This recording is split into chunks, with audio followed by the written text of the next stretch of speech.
आंदोलन हा विषय नाही बघा, याच्यात महाराष्ट्राच्या तमाम जनतेच्या मनामध्ये शंका आहे आणि ही जी शंका आहे मी फक्त बोलून दाखवतो.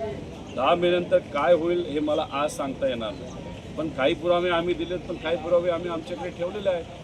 फक्त आम्ही पुरावे पुढं आणत नाही, नाहीतर आम्ही प्रेझेंटेशन याच्यासाठी घेत नाही. रोज रोज जर आपण या विषयाला घेऊन बोलत राहिलो तर याला कुठेतरी राजकीय भूमिका आहे असं काही लोकांना वाटेल आणि त्यामुळे मी टप्प्याटप्प्यात करतो आणि पुढे सरकारला सुद्धा तिथे संधी दिली गेली पाहिजे. काकी बोलत असताना काल भावनिक दृष्टिकोनातून त्या बोलल्या आणि नक्कीच त्यासुद्धा दादांच्या ॲक्सिडेंटबद्दल जी काही शंका आहे त्याच्यात जे काही इन्व्हेस्टिगेशन व्हायला पाहिजे चांगल्या पद्धती त्यासाठी त्यासुद्धा प्रयत्न करत असावे.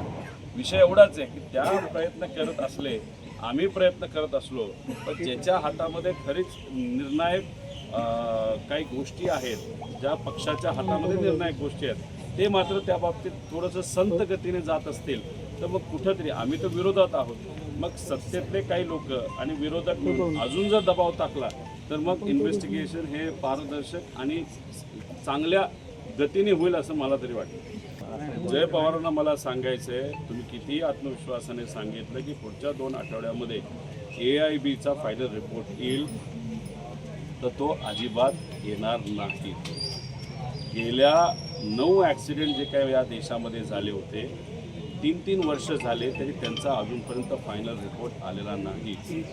एक आहे भावनिक दृष्टिकोनातून लढणं, पण राजकारण समजून घेणं पण तितकंच महत्त्वाचं आहे.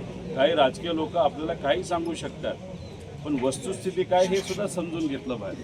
त्यामुळे पुढच्या 2 आठवड्यामध्ये जर AIBने रिपोर्ट दिला, फायनल रिपोर्ट जर दिला, तो जो काय ब्लॅक बॉक्स आहे त्याच्याबद्दलचा रिपोर्ट दिला आणि आम्ही जे विचारलेले प्रश्न आहेत त्याचा जर रिपोर्ट दिला, तर मी स्वतः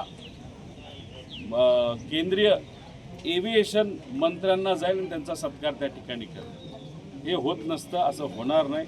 CID आता या बाबतीत काय बोलतं हे सुद्धा त्या ठिकाणी आपल्याला बघावं लागेल. पण द्यायचा म्हणजे पहिला प्रायमरी रिपोर्ट द्यायचा म्हणून त्यांनी इतका फालतू रिपोर्ट दिलेला आहे, त्याच्यात बेसिकच गोष्टी चुकलेल्या आहेत. आता फायनल रिपोर्ट आल्यानंतर आपण बघू